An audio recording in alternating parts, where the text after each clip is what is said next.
Good morning everyone, তোমরা সবাই কেমন আছো? আমি ভালো আছি। আজকে বৃহস্পতিবার, খুব কাজের চাপ। তা আমার কর্তামশাইকে সকালে বললাম তাড়াতাড়ি বাজারে যাও, হ্যাঁ, আবার আমার জন্য কি নিয়ে আসবে।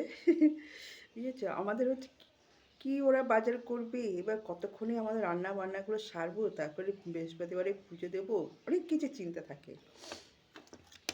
তা এখন যেহেতু বিয়ের সিজন চলছে, তা কিছুটা কিছু মানে বিয়ের এটা আমি কিছু একটা অভিজ্ঞতা শেয়ার করছি তোমাদের সাথে। এটা অনেকের মধ্যে আছে, অনেকের মধ্যে এইসব শেয়ার জিনিসগুলো থাকেই না।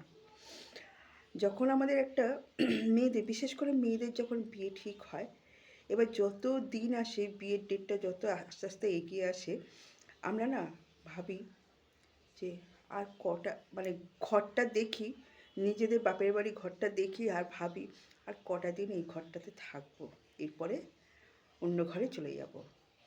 এই যে জিনিসগুলো ভাবা আর ফিল করা, হ্যাঁ, যত দিন এগোবে তত যেন বুকটা ফেটে যায়, জানো তো।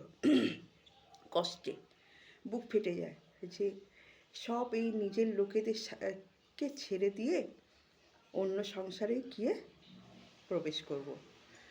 এই জিনিসগুলো আমরা যেসব মেয়েরা যারা এই বিয়েটাকে আমরা খুব পবিত্র বিশেষ করে বাড়ির থেকে দেখে শুনে বড়রা ৫টা গুরুজনদের আশীর্বাদে আমরা বিয়ে করি, সেই তাদের এই জিনিসগুলো তাদের মধ্যে হয়।